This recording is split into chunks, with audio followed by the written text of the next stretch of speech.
noite a todos. Vamos iniciar a nossa noite de estudos do nosso querido Evangelho. Felizes por aqui estarmos juntos estudando sobre o nosso querido e amado Jesus. Na noite de hoje, nós estudaremos sobre ele. Olha que beleza, não é? Então, valeu a pena atravessarmos a chuva. Não é verdade? Porque viemos nos alimentar com o pão vivo do seu Evangelho. Saudamos também aqueles que nos acompanham pela internet e os nossos irmãos que também vieram para a cura, que estão nas salas também, e os nossos queridos desencarnados, que também nos acompanham. Bom, vamos iniciar a noite de hoje com a leitura desta página maravilhosa do nosso irmão Baltazar, que está no livro Pela Graça Infinita de Deus, volume 1, Psicofonia do nosso querido Altivo. Intitula-se assim: O Mestre entre os Homens. Pela graça infinita de Deus, paz. Baltazar, pela graça de Deus. Meditemos sobre a figura de Jesus. Meditemos um tanto sobre sua passagem pela terra. Observemos alguns fatos marcantes da trajetória de Jesus neste planeta.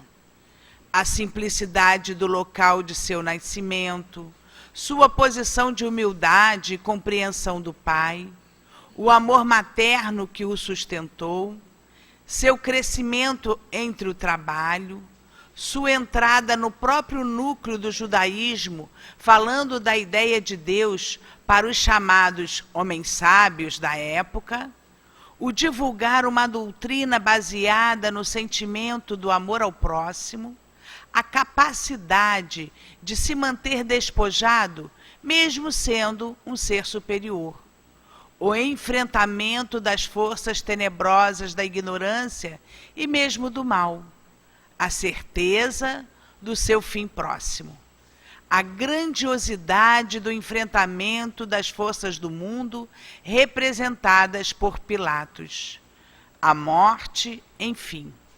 O Mestre esteve entre os homens com a certeza de que o seu trabalho seria proveitoso e por isso mesmo volta à Terra, dando continuidade aos sinais de que Deus estaria presente, sempre junto aos homens. Toda essa trajetória cristã mostra-nos como seria diferente o mundo se todos soubéssemos ver no comportamento de Jesus uma atitude a ser seguida. Como não soubemos ou não pudemos manter o clima de superioridade, de determinação em viver no bem, vamos adquirindo agora, lentamente, passados tantos séculos, milênios, os valores cristãos, até que possamos, novamente, ingressar no mundo em que ele viveu, um mundo de determinação, de esforço, de fortalecimento. Enquanto nos preparamos para entrar neste mundo, vamos estudando sua lei, seu comportamento, sua vida, fazendo disso um verdadeiro esforço para retornarmos ao trilho da vida cristã com Jesus. Que Deus abençoe a todos nós sempre. Paz, graças a Deus. Baltazar, pela graça infinita de Deus. E agora nós convidamos a todos para juntos realizarmos a nossa prece, que dará início aos nossos trabalhos. Querido Deus, Pai de infinita misericórdia, de infinito amor. Mestre Jesus, amor das nossas vidas. Aqui estamos, Senhor, felizes, para recebermos juntos com os nossos irmãos a fonte viva do Teu Evangelho. Abençoa-nos, Senhor, nesta noite. Fortifica os nossos espíritos e elucida as nossas mentes. Pacifica-nos, Senhor, para que possamos compreender mais e mais todos os Teus ensinamentos aqui deixados. Abençoa as nossas irmãs que farão uso da palavra, a nossa querida Rose e a nossa querida Hortência. E que assim, Senhor, em Teu nome, tu possas permanecer junto a cada um de nós. Que em teu nome, em nome de Deus e em nome de Leon Denis e de nossos guias, possamos dar por iniciado mais uma noite de estudo do nosso amado Evangelho. Graças a Deus, que assim seja. Então, na noite de hoje, nós estudaremos junto com a nossa querida Rose Maria. E depois, no comentário do nosso Vinha de Luz, na hora dos passes, será com a nossa querida Hortência. Vamos ler o Evangelho no capítulo 1. Não vim destruir a lei. Item 3 e 4. Cristo. Item 3. Jesus não veio destruir a lei, isto é, a lei de Deus. Ele veio cumpri-la, ou seja, desenvolvê-la, dar-lhe o seu verdadeiro sentido e apropriá-la ao grau de adiantamento dos homens. Eis porque se encontra nessa lei o princípio dos deveres para com Deus e para com o próximo, que constitui a base da sua doutrina. Quanto às leis de Moisés, propriamente ditas, Jesus, ao contrário, modificou-as profundamente, seja no conteúdo, seja na forma. Combateu incessantemente o abuso das práticas exteriores e as falsas interpretações, e não podia fazer com que essas leis passassem por uma reforma mais radical do que quando as reduziu a estas palavras: amar a Deus acima de todas as coisas e ao próximo como a si mesmo. E acrescentando: eis aí toda a lei e os profetas. Por estas palavras, o céu e a terra não passarão sem que se cumpra perfeitamente tudo até o último iota. Jesus quis dizer que era necessário que a lei de Deus fosse cumprida, isto é, fosse praticada sobre toda a terra, em toda a sua pureza, com todos os seus desenvolvimentos e todas as suas consequências.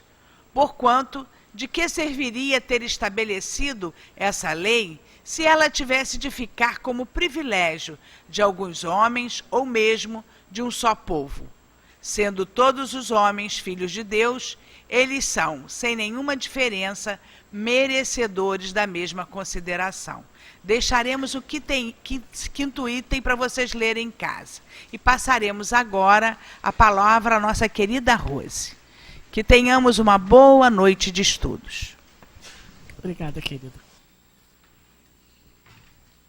Queridos companheiros, que a doce paz de Jesus envolva os nossos corações, hoje e sempre.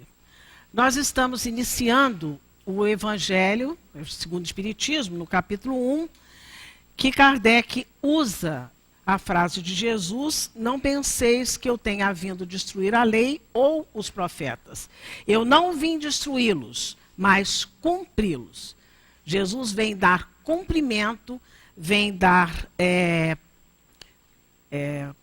efetivamente o que havia sido predito pelos profetas, né? Então, nós estudamos agora, nesse início do capítulo 1, as 3 revelações. A semana passada, nós estudamos Moisés.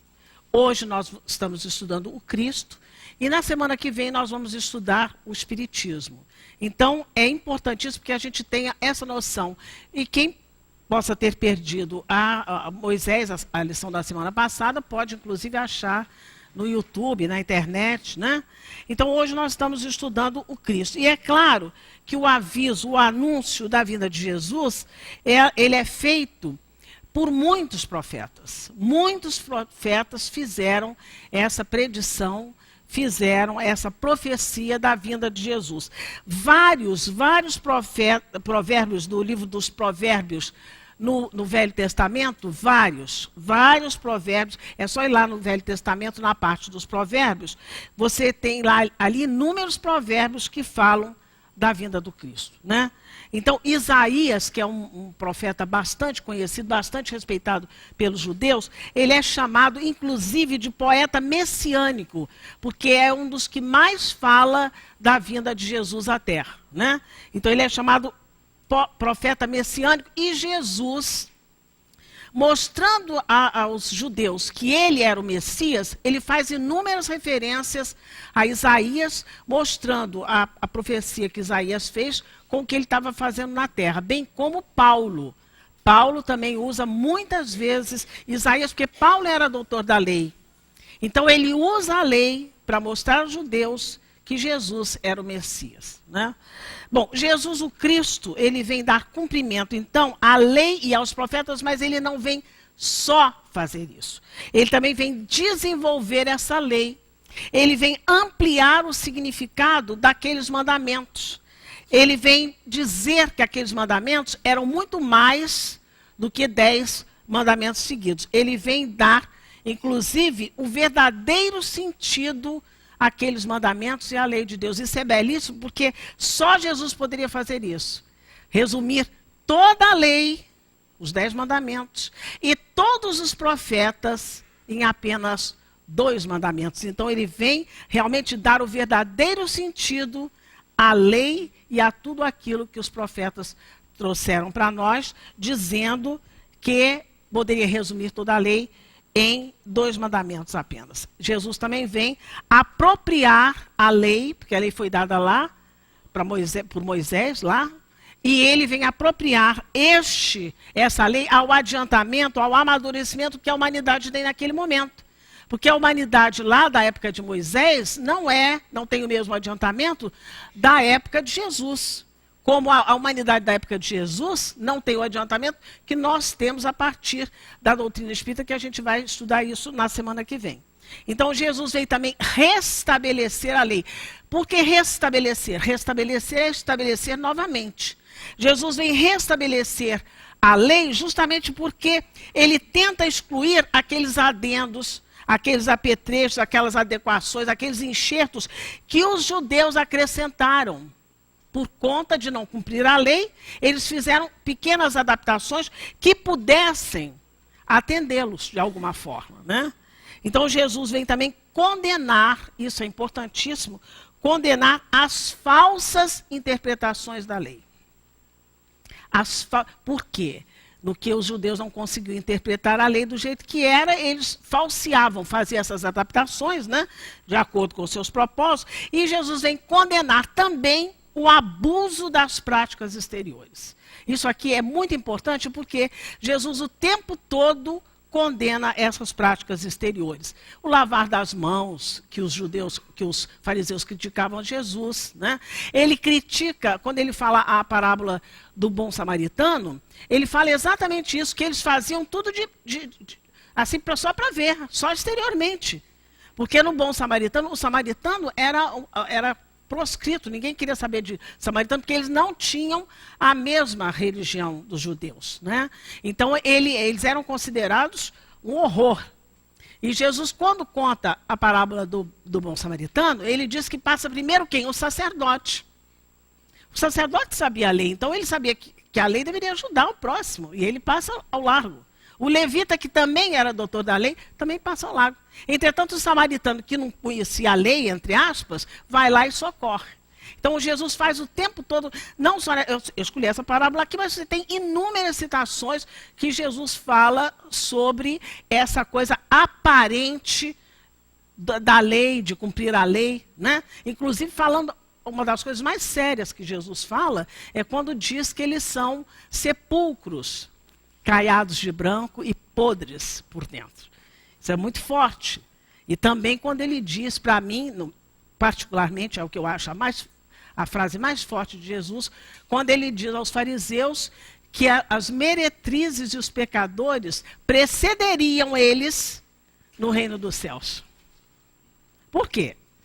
Naturalmente, as meretrizes sabiam que eram meretrizes, os pecadores também. Mas os fariseus se achavam assim, o suprassumo. Então, enquanto você se acha suprassumo, quem acha que precisa melhorar, melhora primeiro, que nem a brincadeira da tartaruga com a lebre, né?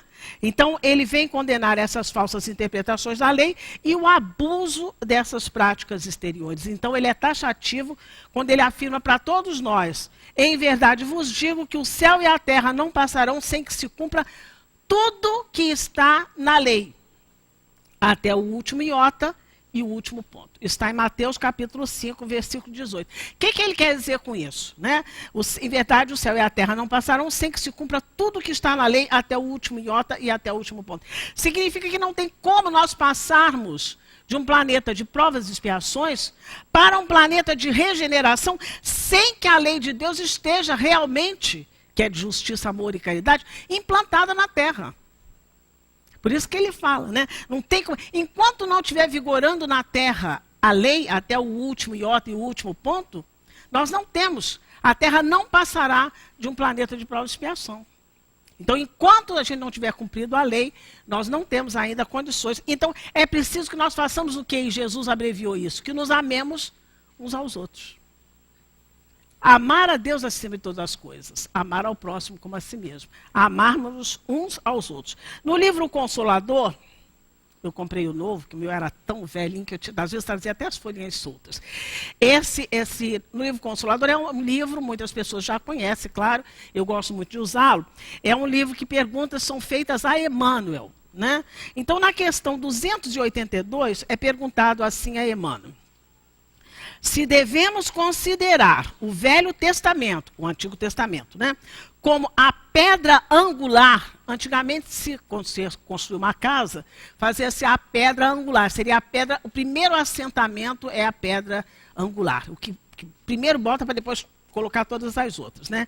Então, se devemos considerar o Velho Testamento como a pedra angular da revelação divina, porque Moisés é que vem, nós estudamos a semana passada, a primeira revelação é Moisés. Então, se nós devemos considerar o Velho Testamento como a pedra angular da revelação divina, qual é a posição do Evangelho de Jesus na educação religiosa dos homens? Se a pedra angular é o Velho Testamento, qual é o papel, né? Qual é a posição do Evangelho de Jesus na educação religiosa dos homens na Terra? Resposta de Emmanuel: o Velho Testamento é o alicerce da revelação divina. É a base, é o alicerce da revelação divina. O Evangelho é o edifício da redenção das almas. Olha que imagem bonita que ele faz. Né? O Velho Testamento é o alicerce. O Evangelho é o edifício da redenção das almas. É nesse edifício, é nesse Evangelho que nós podemos nos aprimorar, que nós podemos, através dele, que nós vamos nos aperfeiçoando. Então, o Evangelho é o edifício da redenção da alma. Como tal, devia ser buscada a lição de Jesus, não mais como qualquer exposição teórica, mas visando cada discípulo ao aperfeiçoamento de si mesmo. Esse discípulo, preocupado com o seu adiantamento próprio, ele deve desdobrar as edificações do Divino Mestre no terreno definitivo do Espírito, que é o papel da doutrina espírita que a gente vai estudar semana que vem. Então, nós que somos os discípulos, devemos desdobrar, desmembrar a edificação do Evangelho para o terreno definitivo do Espírito, porque o que nós somos espíritos, nós não somos pessoas. Então, a gente tem que exercitar, usar esse edifício do Evangelho para o nosso aprimoramento. É o que a gente veio fazer aqui. No Livro dos Espíritos, na questão 627, Kardec pergunta assim: visto que Jesus ensinou as verdadeiras leis de Deus, porque ele reformula a lei e tira todos aqueles adendos. Então, visto que Jesus ensinou as verdadeiras leis de Deus, sem as adaptações, qual é a utilidade do ensino dado pelos Espíritos? Que é o que a gente vai estudar semana que vem. Se ele explicou tudo, tirou os adendos todos, qual é a utilidade do ensino dos Espíritos? Tem os Espíritos alguma coisa a mais a nos ensinar? Resposta dos Espíritos, só para a gente, porque a gente está falando de Jesus, isso vai ser explicado na próxima semana. Dizem assim os Espíritos a Kardec: a linguagem de Jesus era frequentemente alegórica e em parábolas. A gente falou aqui da parábola do samaritano. É uma crítica séria que ele faz à adoração exterior, às práticas exteriores. Então, a linguagem de Jesus era frequentemente alegórica e em parábolas, porque falava de acordo com os tempos e os lugares. Ele falava para as pessoas daquela época. E aí ele continua dizendo: agora, quando o livro é escrito, né, quando começa a doutrina espírita. Agora é preciso que a verdade seja compreensível para todo mundo.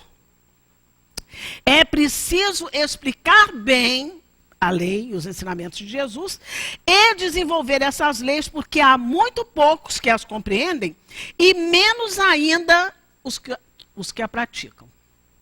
Então tem que explicar bem, porque tem gente que não conhece e tem gente que conhece, mas não pratica. Então é por isso que a gente na semana que vem vai estudar o Espiritismo, porque Jesus falava normalmente alegoricamente ou contando parábolas, contando histórias, e é preciso que hoje a gente adapte isso a essa humanidade dessa época, que não é a mesma da época de Jesus, né? Então a missão de Jesus não é uma coisa simples, como se ele fosse um legislador moralista. Moisés, sim, Moisés foi um legislador moralista, um grande legislador moralista, mas Jesus não é simplesmente um legislador moralista. Jesus é o representante de Deus que esteve na Terra. É o representante, tanto que ele disse, eu e o Pai somos um. É o representante de Deus que esteve na Terra, e é através dos ensinos de Jesus, é através dos seus exemplos, naturalmente, que o Pai se revela a terra pela segunda vez.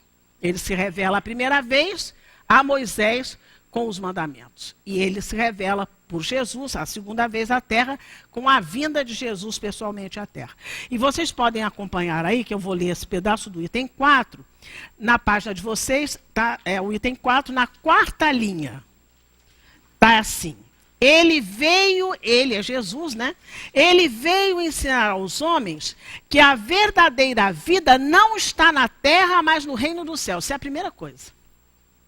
Essa vida que nós vivemos aqui não é a verdadeira vida. A verdadeira vida não é essa, mas sim a que está no reino dos céus. A verdadeira vida é a vida espiritual, porque nós somos espíritos. Nós estamos aqui um tempo neste corpo, adquirindo experiência para o nosso espírito. Quando o corpo se acabar, ou por uma doença, ou por um acidente, ou por uma velhice, você vai continuar a sua caminhada. Então essa vida aqui não é a vida verdadeira. E isso é a primeira coisa. A segunda coisa, ele vai dizer, Jesus veio ensinar aos homens o caminho que os conduz a esse reino. Tanto que ele disse, eu sou o caminho, a verdade e a vida. Então ele veio ensinar esse caminho que conduz a esse reino e os meios de se reconciliarem com Deus. Ele vem dizer que não era aquele pai vingativo. Ele conta inclusive a história do filho pródigo, que ele desbarata malbarata toda a família, toda a fortuna, e ele quando volta ele é recebido. Né? Então ele vem ensinar como é que nós podemos nos reconciliar com Deus. Isso é importantíssimo, porque a lei é de justiça, de amor e de caridade. Cada vez que nós nos afastamos da lei, nós sofremos, não é porque Deus castiga, é porque a lei é de justiça, de amor e de caridade. Se eu me afasto, eu não sou justo, eu não amo, eu não pratico caridade. Então Jesus vem dizer, olha, vocês podem se reconciliar com o Pai, que Ele é Pai. Né? E ele vem nos convidar, né? Nos ensinar a reconciliar-se com Deus e vem preveni-los quanto à marcha das coisas que devem acontecer para a realização dos destinos humanos. As transformações que a humanidade sofreria, que nós estamos vendo aí, para chegar a esse entendimento da lei. Entretanto, ele não disse tudo. Sobre muitos pontos, ele limitou-se a lançar o germe das verdades. Conhecereis a verdade e a verdade vos fará livres. O germe, lançou a semente, lançar o germe das verdades que ele mesmo declarou não podiam ainda ser compreendidas. Quando Jesus fala, tem muito a vos dizer, mas não podeis suportar agora. Não havia ciência, não havia parte cognitiva que eles pudessem entender aquilo ali. Então Jesus, moralidade também não havia. Calcula você dizer para uma pessoa que o escravo é irmão dela. É uma coisa, né, forte para aquela época. Então ele disse, naturalmente, que ainda não poderiam ser compreendidas. Falou de tudo, Jesus falou de tudo, mas em termos mais ou menos explícitos, e para perceber o sentido oculto das suas palavras, eram precisas novas ideias e novos conhecimentos.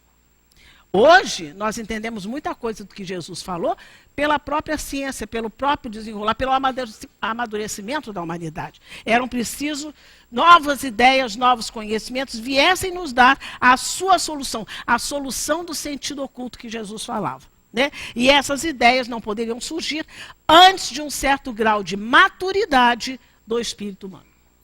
Na pergunta 132 do Livro dos Espíritos, Kardec pergunta por que nós encarnamos. É claro que a gente sabe que é para chegar à perfeição. Mas há também no restante da questão um ensinamento precioso. Nós encarnamos para que o nosso espírito, não são as nossas pessoas, o nosso espírito entenda que como espírito nós precisamos fazer a parte que nos cabe na obra da criação.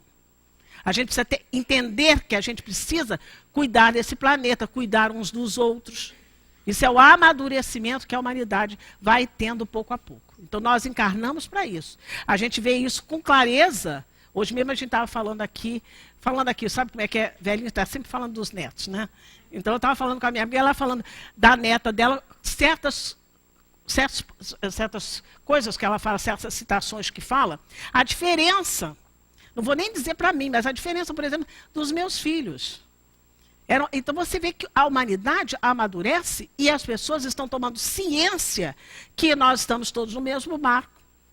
Que o que acontecer com um vai respingar no outro. Então, porque era assim, ó, cada um guardado em si mesmo. Então, isso é um dos objetivos que a gente tem de estar encarnado. Agora, nós percebemos que todas as religiões cristãs têm como símbolo a cruz. Você entra em qualquer lugar que se diga cristão, está lá uma cruz, porque a maioria das religiões cristãs, elas acham que o ápice da vinda de Jesus à Terra é a crucificação. Elas acham que o máximo que representa Jesus na Terra é a crucificação. Exceto nós que somos cristãos espíritas, que a gente não tem esse entendimento. Né? E por que o cristão não tem a cruz? Por que o cristão não fala da crucificação o tempo todo? Por que ele faz isso? Porque para nós que somos espíritas, a representação, a importância maior da vinda de Jesus à Terra não é a crucificação. A crucificação, diga-se de passagem, é até, naturalmente, um equívoco que a humanidade comete com relação a Jesus. E é claro que a gente não vai louvar os equívocos. Né? Na realidade, para nós, espíritas, a razão da vinda do Cristo à Terra está, assim, nos seus exemplos, nos seus ensinos, nas novidades, entre aspas, que ele traz. Tanto que ele chama essas novidades de boa nova. Ele está trazendo a boa nova. Ele diz, ouviste o que foi dito aos antigos, olho por olho, dente por dente. Eu, porém, vos digo, é a boa nova que ele traz. Então, para nós que somos espíritas, não é a crucificação que é mais importante para nós. Mais importante são os exemplos que precisam ser seguidos, os ensinos que precisam ser aplicados e essas novidades que precisam ser incluídas no nosso dia a dia. Isso é que é importante para nós que somos espíritas. E a boa nova é o Evangelho de Jesus. Nenhum espírita afirma ou diz, ou já falou isso, né, que o sangue de Jesus, ou a crucificação, ou o sofrimento de Jesus nos salvou. Ninguém vai dizer isso, porque não foi esse o objetivo de Jesus. Né? Jesus não redimiu com o seu sofrimento pecado de ninguém. Né? O espírita sabe que os ensinos de Jesus, os exemplos que ele nos deu, e todo o estudo do Evangelho de amor, isso tudo, esse conjunto, os ensinos, os exemplos e o estudo do Evangelho, é que nos salvarão como? À medida que nós entendermos esse Evangelho, esses exemplos, esses ensinos e os praticarmos. Só saber de cor não vai adiantar. Então, essa salvação até pode existir, desde que a gente faça a nossa parte. Aquela salvação que foi crucificado e salvou, não tem nenhum significado para nós, que nós sabemos que não foi esse o objetivo que ele veio à Terra. Né? Não foi esse. Há uma passagem de Jesus que mostra isso aqui perfeitamente. Quando a gente estuda o Evangelho de Jesus, a gente vai ver tanto que os 4 evangelistas, todos eles fizeram essa anotação. Às vezes algumas passagens de Jesus estão anotadas só em Marcos e Mateus, outras estão só em João, mas essa anotação que a gente vai ler aqui está anotada pelos 4 evangelistas e Kardec usa essa citação do Evangelho segundo o Espiritismo com a explicação, que é ótimo. Está no Evangelho segundo o Espiritismo, no capítulo 24, item 18. Capítulo 24, item 18. O capítulo 24 é o capítulo que fala: não coloqueis a candeia debaixo do alqueire. Se você sabe alguma coisa, divida isso que você sabe com os outros, que é o que a doutrina faz. Se nós entendemos o Evangelho de Jesus, dividimos com aqueles que até ali não tinham entendido. Então, é o capítulo 24, não coloqueis a candeia debaixo do alqueire. E o item que ele coloca é o item 18, que é carregar a sua cruz. Quem quiser salvar a vida, perdê-la-á. A gente já viu aqui que Jesus falou para nós que essa vida aqui não era a verdadeira vida. A verdadeira vida era a vida do Espírito. Então, palavras de Jesus anotadas pelos 4 evangelistas. Diz assim Jesus: chamando para junto de si o povo e mais os seus discípulos. Jesus chama o povo que estava lá e mais os discípulos. Jesus lhes disse assim: se alguém quer me seguir, por isso que é bom estudar o Evangelho. A gente vai parar nessa frase. Se alguém quer me seguir, é um convite. Quem quer vai, quem não quer não vai. Mas ele diz: se alguém quer me seguir, que renuncie a si mesmo. Diga não ao seu egoísmo. Faça aquela passagem do homem, do moço rico, é lindíssimo. O moço rico queria seguir a Jesus. Jesus, quando olha para ele, vê que ele era muito apegado às coisas materiais. Ele tinha muitos bens, ele era riquíssimo. E Jesus então fala para ele: se você quer me seguir, primeiro fala para ele que tem que seguir a lei. Ele fala: não, mas eu sigo a lei desde a infância. E aí Jesus fala para ele: então, se você quer me seguir, vai, vende tudo que tens e segue-me. E ele não conseguiu renunciar a si mesmo. Ele não consegue se desfazer dos seus bens e seguir a Jesus.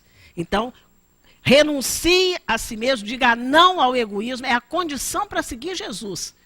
É renunciar a si mesmo. Não é viver dentro da toca, sem pentear cabelo, não é seguir a Jesus, é renunciar a si mesmo. Quer dizer, fazer alguma coisa em prol do outro que você sacrifique a você mesmo. É isso que ele está dizendo, porque nada radical aqui. Então, se alguém quer me seguir, quer dizer, qualquer pessoa, não é só meia dúzia de pessoas, se alguém quer me seguir, que renuncie a si mesmo, que pegue a sua cruz, portanto, não lavou pecado nenhum, não redimiu pecado, o sangue de Jesus não tem poder para lavar. O mesmo sangue de um Jesus encardiria qualquer roupa branca, porque é sangue, né? Então ele coloca aqui: pegue a sua cruz. Portanto, nós não estamos salvos. Nós precisamos nos salvar com os ensinamentos de Jesus, com o Evangelho, né? Pegue a sua cruz e me siga. Porque aquele que quiser salvar a si mesmo, a gente lembra também outra passagem de um moço que tinha os celeiros cheios de grãos, mas aí a colheita dele, mais ainda, tinha grão pra caramba, que ao invés dele pensar, não passou na ideia dele nem um pouco, de dividir alguma coisa. Ele pensou que ia fazer celeiros ainda maiores. E o que aconteceu? Naquela noite mesmo, ele morreu. Então ele está colocando aqui: porque aquele que quiser salvar-se a si mesmo, se perderá. Podia ter feito alguma coisa, mas se perdeu porque o planejamento reencarnatório não foi cumprido. Aquele dinheiro todo que ele tinha não era para ele aumentar cada vez mais celeiros, era para ele naturalmente. O dinheiro é dado justamente para isso. O dinheiro é um bem muito bom, quando bem utilizado. Então, porque aquele que quiser salvar a si mesmo se perderá. E aquele que se perder por amor de mim e do Evangelho, ele fala aqui do Evangelho. Aquele que se perder por amor de mim e do Evangelho se salvará. Com o efeito de que servirá a um homem ganhar todo o mundo e perder-se a si mesmo. Você tem a glória do mundo e você perdeu sua encarnação. Você olha como essa passagem de Jesus, anotada pelos 4 evangelistas, fala bem o que foi que Jesus veio fazer aqui. Que sacrifício foi esse que ele fez? Porque ele morreu na cruz para lavar os nossos pecados? Não tem nenhum. Ele fala aqui, ó. Se alguém quer me seguir, que renuncie a si mesmo, que pegue a sua cruz e me siga. Porque aquele que quiser salvar a si mesmo se perderá. E aquele que se perder por amor de mim e do Evangelho se salvará. Com efeito, de que adiantará servir a um homem, ganhar todo o mundo e perder-se a si mesmo. Né? É muito bonito isso. Então, a gente vê que primeiro nós tivemos Moisés, que foi estudado na semana passada, é a primeira revelação, é o primeiro mensageiro divino, é Moisés. Né? Moisés vai ao Monte Sinai, e no Monte Sinai ele recebe a base da justiça do mundo. É o primeiro mensageiro divino e é a primeira revelação. Primeira vez que Deus se apresenta à Terra, se apresenta por Moisés.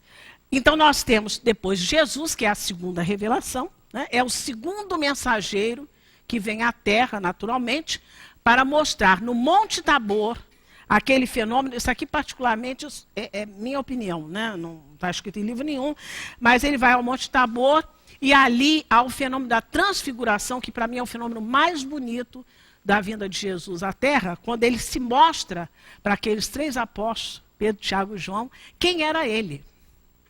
Mostra a grandiosidade daquela luz. E ele conversa com Moisés e Elias, mostrando neste fenômeno ali a importância de estarmos encarnados. Por que nós encarnamos?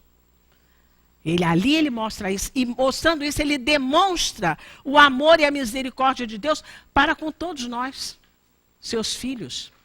A gente pode errar, mas pode se quitar com a lei em outras vidas, porque ele mostra ali a imortalidade da alma. A verdadeira vida não é essa vida, é a vida do Espírito.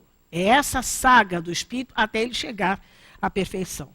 E finalmente temos Jesus, né? Mostra isso, e depois nós temos a terceira revelação, que é na semana que vem, o Espiritismo.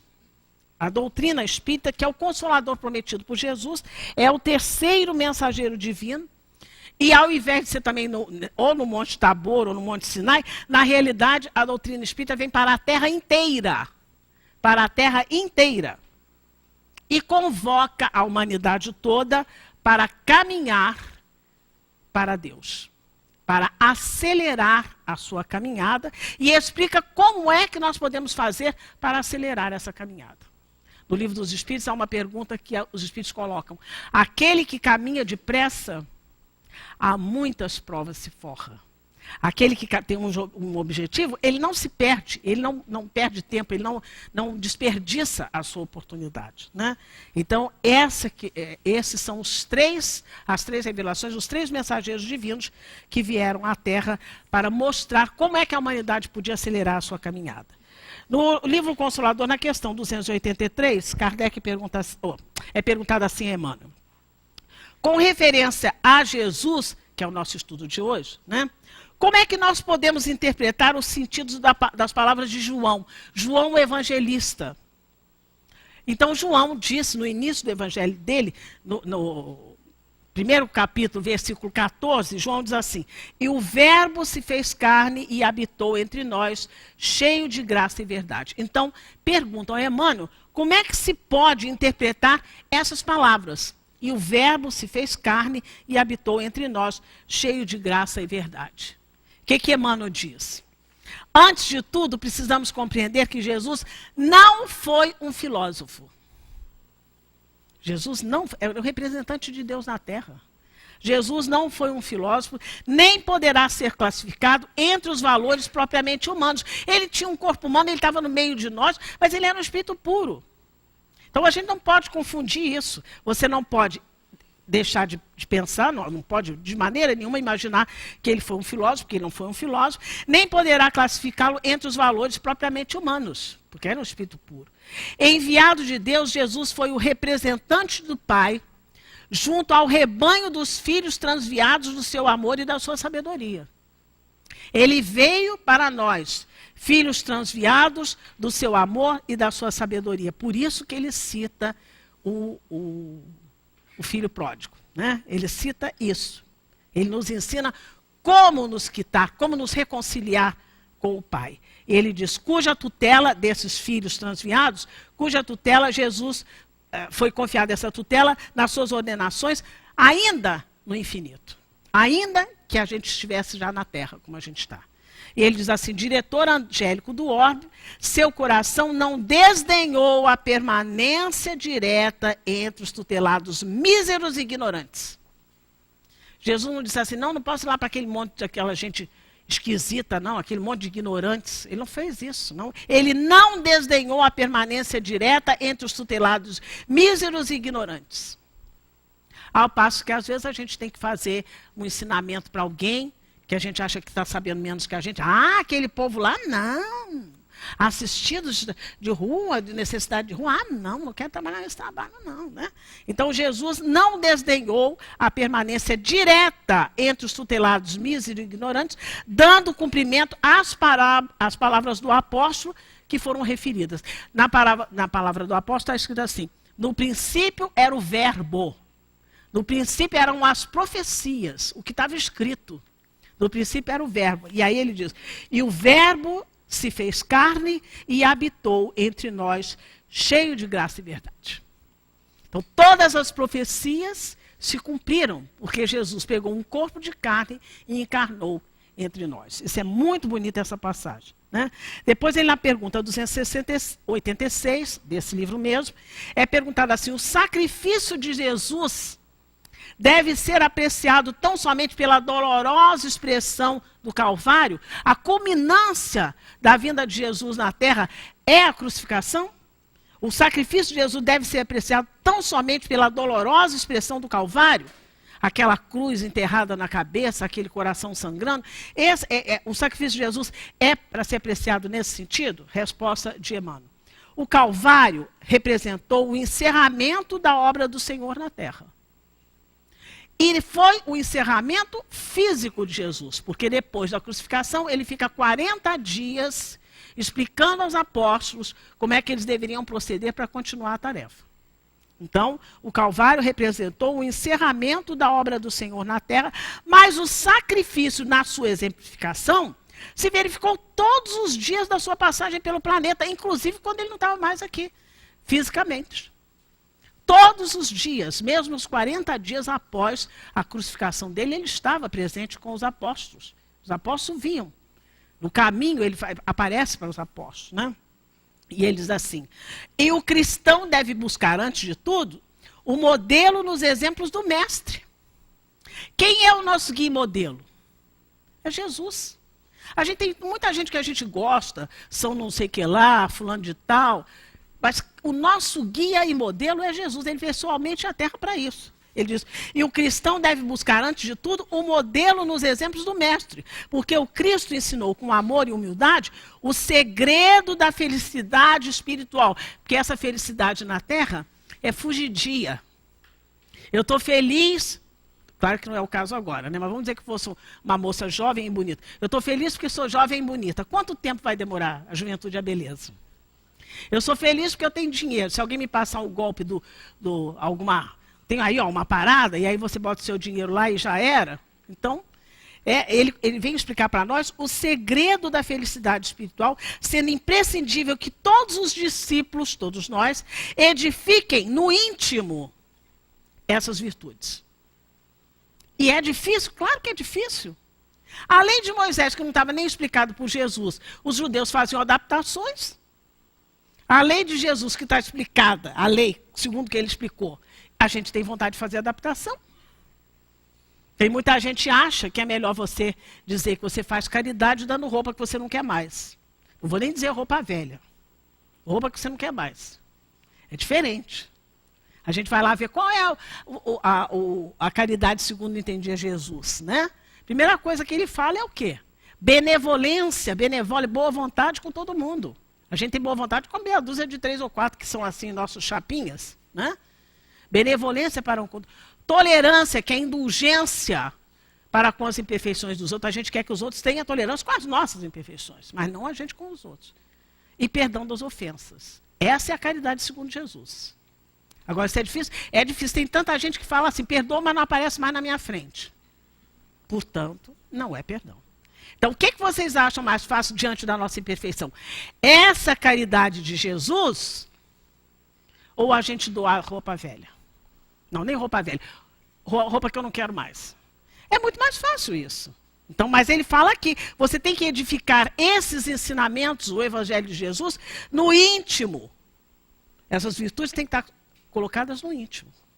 Por isso ele é o Cristo. E por isso nós somos os discípulos seguidores dele. Né? Então, afinal, a gente pergunta, quais são as ideias, qual é a base doutrinária de Jesus, do Cristo? Ele foi claro.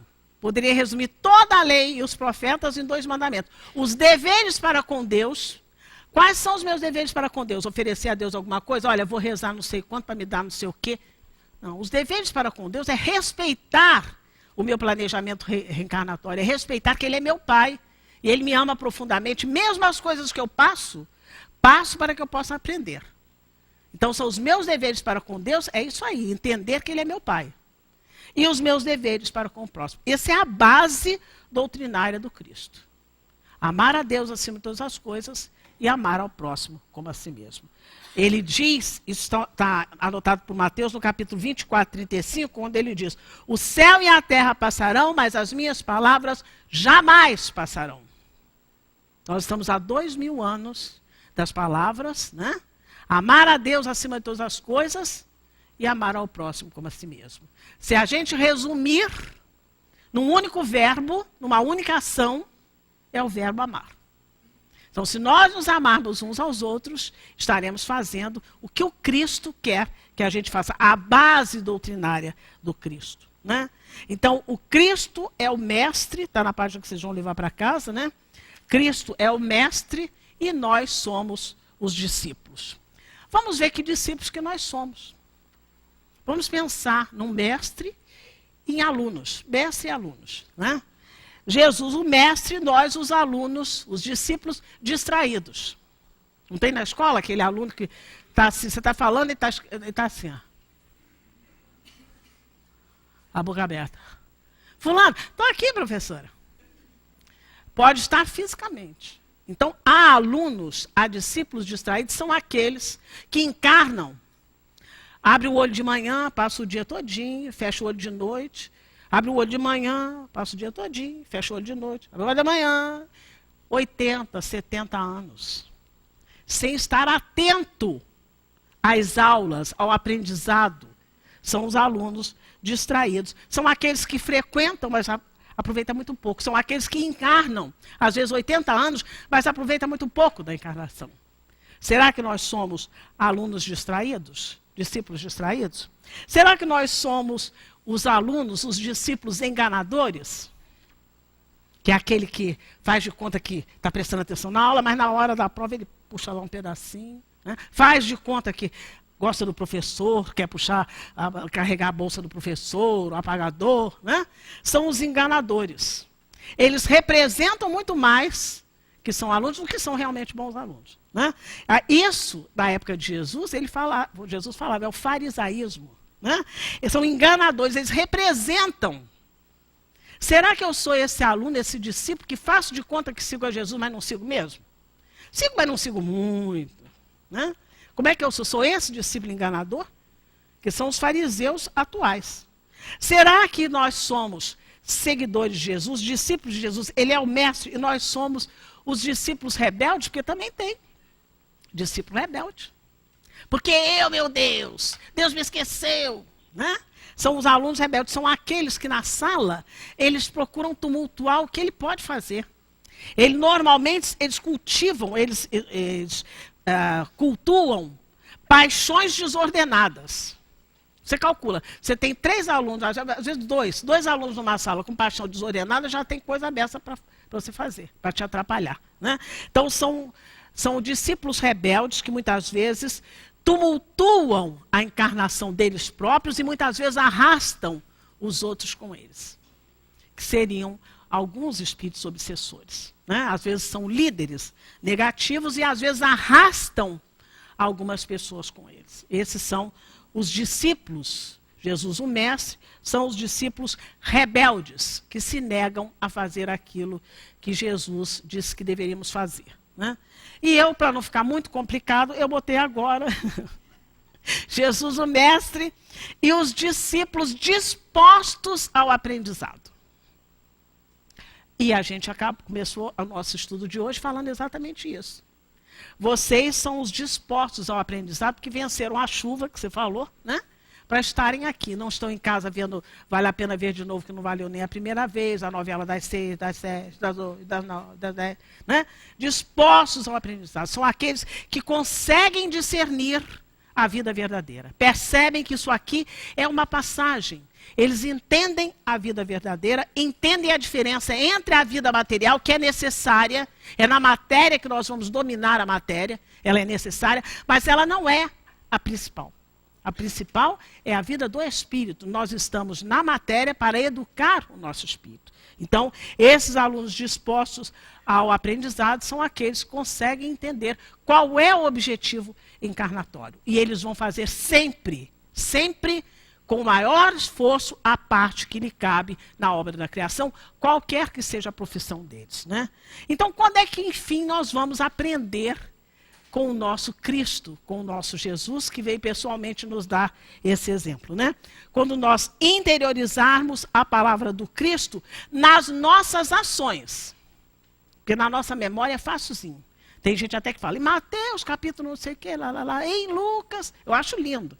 Mas não é esse o objetivo. Quando é que nós vamos interiorizar a palavra do Cristo nas nossas ações? Não é nas nossas palavras, nas nossas ações. Nesse momento, realmente, nós estaremos dizendo que somos discípulos dispostos ao aprendizado. Eu quero recomendar, antes da gente terminar, o Evangelho segundo o Espiritismo, o capítulo 17, item 3, quando fala o homem de bem. Para a gente ter noção do quanto nós precisamos exercitar para um dia nos tornarmos homens de bem. Aquilo ali, ele até fala, não está tudo listado ali, mas ali estão as principais situações onde a gente pode se espelhar para se tornar um homem de bem. E quero recomendar a última questão do Livro dos Espíritos, que é a questão 1019, onde Kardec pergunta assim aos espíritos: algum dia o reino do bem poderá ter lugar na Terra? 2000 anos. Vai depender de quem? Olha, vou até falar baixinho. Tem gente que acredita que Jesus vem até de novo. Será que vai esperar Jesus vir de novo? Será que não está suficiente tudo que ele fez, não, para a gente poder aprender? Então, algum dia o reino do bem poderá ter lugar na Terra? O bem reinará na Terra quando entre os espíritos que vêm habitá-la, os bons superarem os maus. O maior número de encarnados forem bons do que maus. Ele coloca assim. Então, eles aí farão reinar o amor e a justiça, que são a fonte do bem e da felicidade. Onde não tem amor e não tem justiça, todo mundo briga e ninguém tem razão, né? Ele coloca aqui. É através do progresso moral e através da prática das leis de Deus, que a gente sabe, Jesus resumiu para 2 só, que o homem atrairá para a terra os bons espíritos e dela afastará os maus. Os maus, porém, não deixarão a terra enquanto dela não estiverem banidos o orgulho e o egoísmo. Enquanto nós vibrarmos na faixa do ódio, do rancor, a gente vai ter problema. Então, eu vou pedir que vocês continuem a ler a resposta em casa, né? Que diz que a transformação da humanidade foi predita e nós nos aproximamos desse momento. A gente viu aqui quando Jesus fala isso, né? E eu quero terminar com uma página que eu já li, está tão... Olha, já li aqui 800 trilhões de vezes, 800 trilhões e uma, que eu vou ler agora, que é do livro O Espírito da Verdade. E o nome da lição é a primeira lição do livro, Problemas do Mundo. Todo mundo já lembra que eu já li isso aqui 500 vezes. O mundo está repleto de ouro. Ouro no solo, ouro no mar, ouro nos cofres, mas o ouro não resolve o problema da miséria. Fosse assim, né?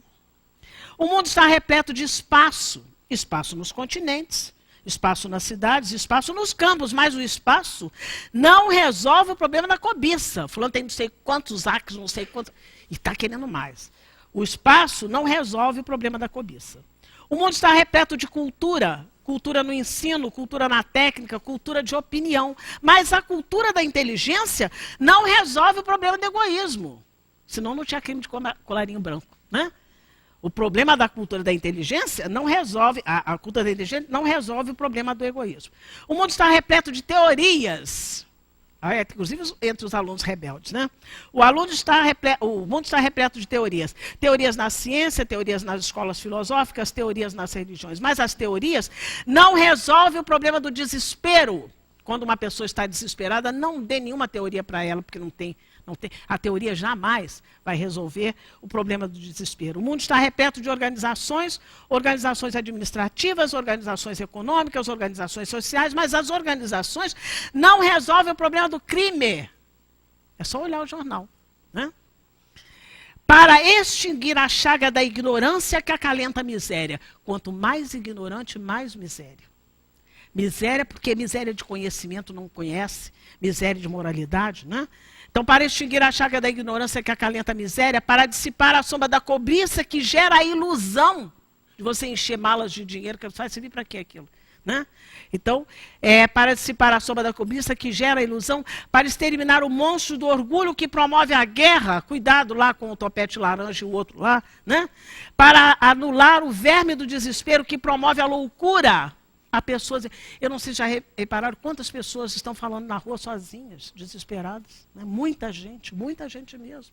Então, para anular o verme do desespero, que promove a loucura, para remover o charque do crime que carrega o infortúnio, o crime traz infortúnio para quem comete, para quem sofre e para quem sabe que houve o crime. Né? Então, para remover o charco do crime que carrega o infortúnio, o único remédio eficiente é o Evangelho de Jesus no coração humano. Sejamos assim valorosos, estendendo a doutrina espírita, que o desentranha da letra na construção da humanidade nova, irradiando a influência e a inspiração do Divino Mestre, pela emoção, pela ideia, pela diretriz e pela conduta, pela palavra e pelo exemplo, e parafraseando o conceito inovidável de Allan Kardec em torno da caridade, que proclamemos aos problemas do mundo. Fora do Cristo não há salvação. Que Jesus nos ampare a todos, que possamos entender o projeto divino para a humanidade, que Deus tem para a humanidade, enviando primeiro Moisés, enviando Jesus e enviando o Espiritismo, a doutrina espírita, que será estudada na semana que vem. Não faltem, porque é importantíssimo para a gente ver este planejamento divino para a humanidade. Estudemos a doutrina espírita, nós estamos terminando o ano, inscrevam-se, estudem para entender a doutrina espírita. Não é tem que estudar. Preste atenção que estudando você entende melhor. A gente leu aqui que a ignorância é uma das maiores dificuldades que o ser humano pode ter. Muita paz, que Jesus nos ampare a todos. Agradecemos imensamente a nossa querida Rosemaria e com certeza valeu o nosso esforço de aqui estarmos. Aprendemos bastante, não é? Então agora vamos à nossa segunda parte com a nossa querida Hortência. Nós vamos fazer a leitura do livro Vinha de Luz, é a página 337, a lição é 162, que nos diz da a luz inextinguível. A caridade jamais se acaba. Paulo, Coríntios. E nos diz Emmanuel: permaneces no campo da experiência humana em plena atividade transformadora. Todas as situações de que te envaideces comumente são apenas ângulos necessários, mães instáveis de tua luta. A fortuna material, se não a fundamentas no trabalho edificante e contínuo, é patrimônio inseguro. A família humana, sem laços de verdadeira afinidade espiritual, é ajuntamento de almas em experimentação de fraternidade, da qual te afastarás um dia, com extremas desilusões. A eminência diretiva, quando não solidificada em alicerces robustos de justiça e sabedoria, de trabalho e consagração ao bem, é antecâmara do desencanto. A posição social é sempre um jogo transitório. As emoções da esfera física, em sua maior parte, apagam-se como a chama de uma vela. A mocidade do corpo denso é floração passageira. A fama e a popularidade costumam ser processos de tortura incessante. A tranquilidade mentirosa é introdução a tormentos morais. A festa desequilibrante é véspera de laborioso reparo. O abuso de qualquer natureza compele ao reajustamento apressado. Tudo ao redor de teus passos, na vida exterior, é obscuro e problemático. O amor, porém, é a luz inextinguível. A caridade jamais se acaba. O bem que praticares em algum lugar é teu advogado em toda parte. Pelo amor que nos eleva, o mundo se aprimora. Ama, pois, em Cristo, e alcançarás a glória eterna. E agora, meus irmãos, nós convidamos os nossos irmãos médios que lentamente estarão se locomovendo até junto de cada um de vocês. Que possamos, nesses momentos, acalmarmos as nossas mentes, pacificarmos os nossos espíritos, elevarmos os nossos pensamentos e sentimentos à figura doce de Jesus, ao estudo que a nossa irmã realizou aqui, nos dando a certeza do seu amor grandioso por cada um de nós, nos mostrando a diretriz do bem proceder, para que sejamos felizes com toda certeza, para que nos tornemos discípulos reais do seu Evangelho. Então, nós vamos convidar a todos para fazermos a nossa prece, juntos com os nossos amigos espirituais. E assim possamos dizer: querido Mestre Jesus, aqui estamos mais uma vez, rogando as bênçãos para os nossos espíritos necessitados. Pacifica-nos, Senhor, através dos nossos irmãos médios.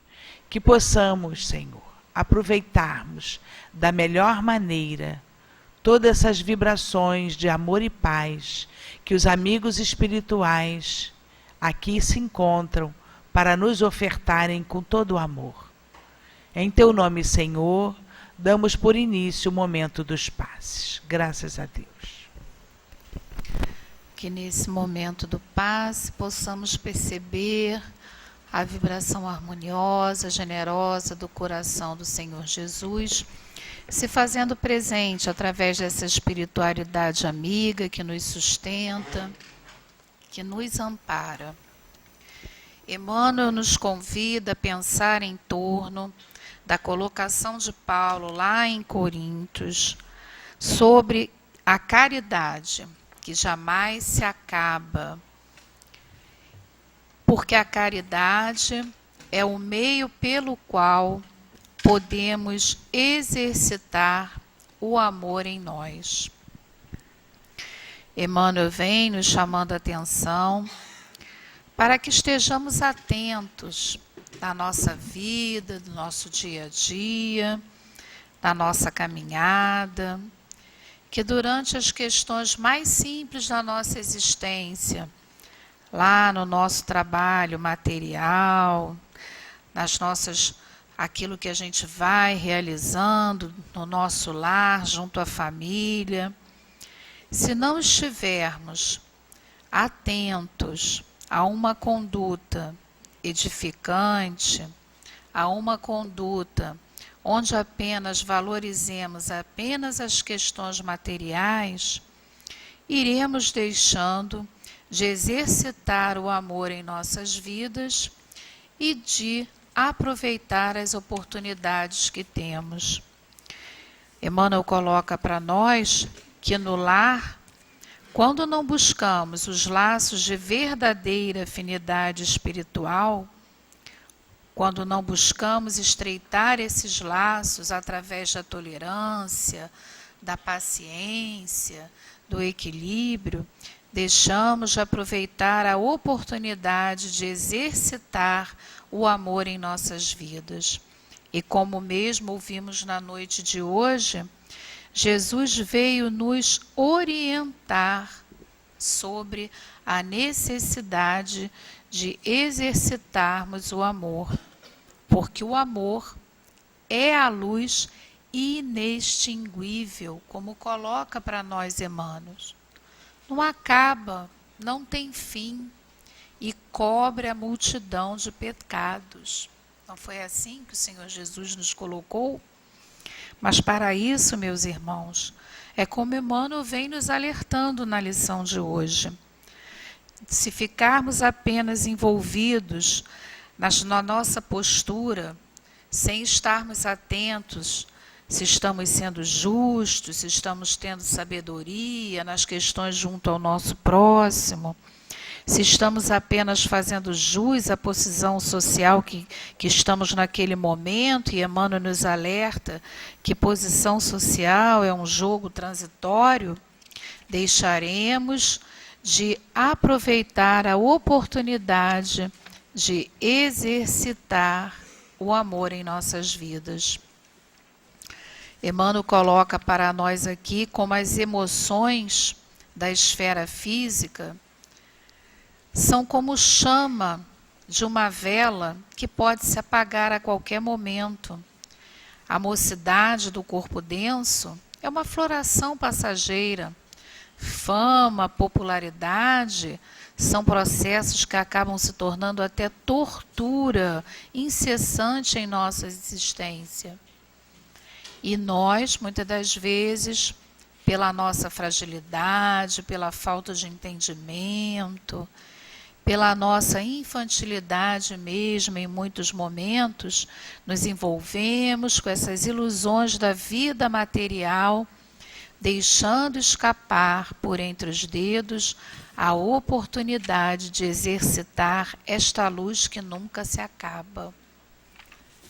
E Emmanuel vem aqui nos alertando que a caridade que não se acaba jamais, que esse amor que é luz inextinguível, é a forma de sermos felizes, porque o bem é nosso advogado em qualquer lugar onde estivermos.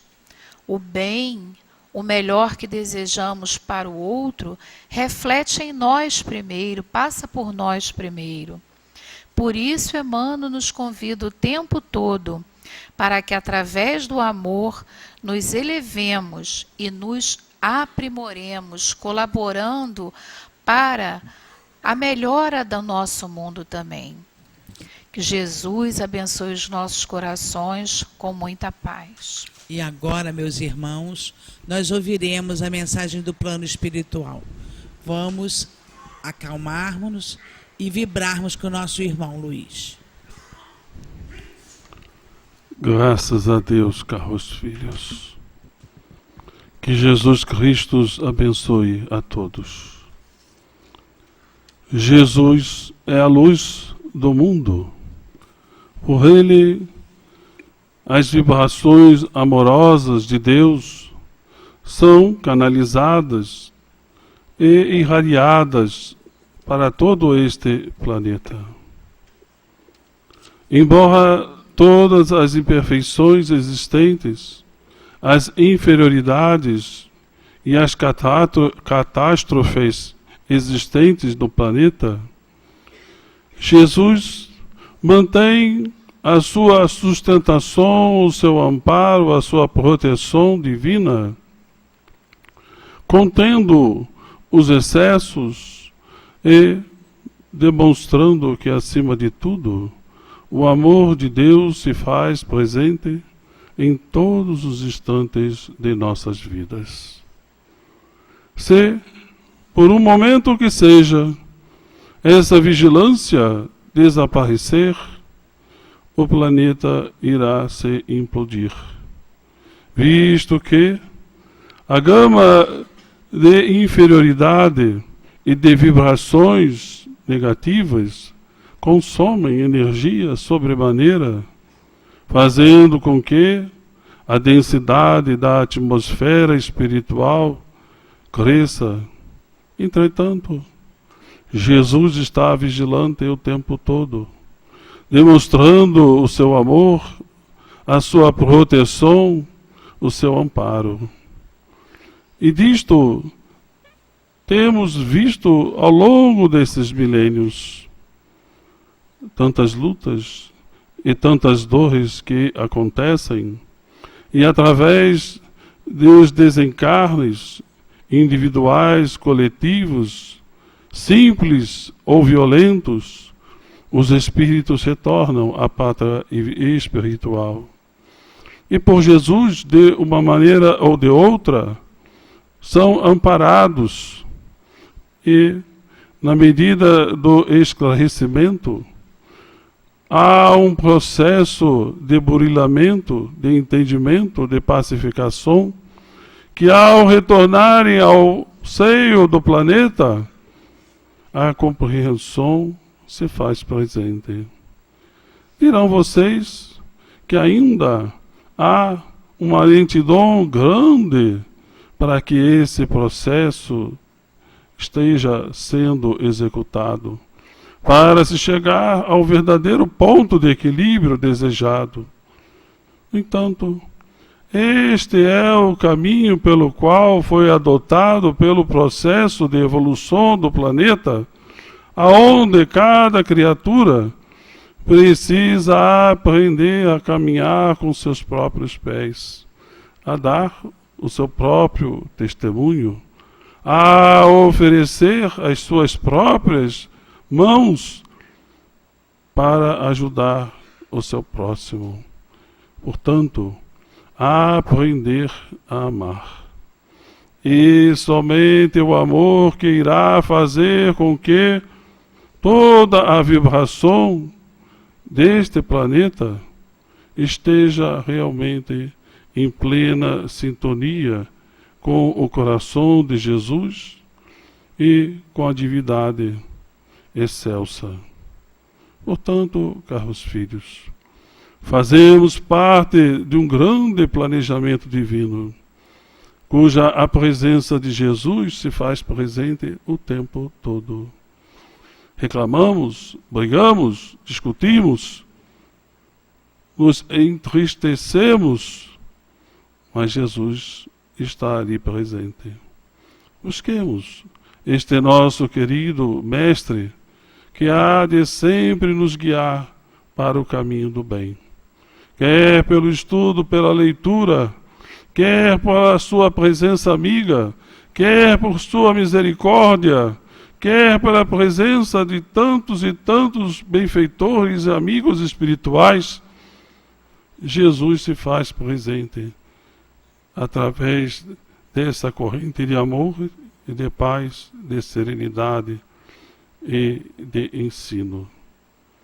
Portanto, oremos sempre ao buscar a este coração generoso. Oremos sempre para pedir, sim, mas também para oferecer um pouco de amor já conquistado em nosso processo de evolução, para que, ao mesmo tempo que peçamos, possamos também oferecer. E ao receber, possamos também doar e fazer parte integrante dessa corrente de amor existente em nosso planeta. Um abraço do Herman e que Deus ampare e proteja a todos vocês, hoje e sempre. Graças a Deus. E assim, vamos agradecer juntos ao nosso querido amigo Jesus. Querido amigo, fonte de luz e de amor. Só nos resta agradecer a Ti, Senhor, por essa oportunidade bendita de aqui estarmos estudando, vivenciando, aprendendo e recebendo, Senhor, as bênçãos do Teu amor. Sê conosco, Senhor, de volta aos nossos pontos de origem.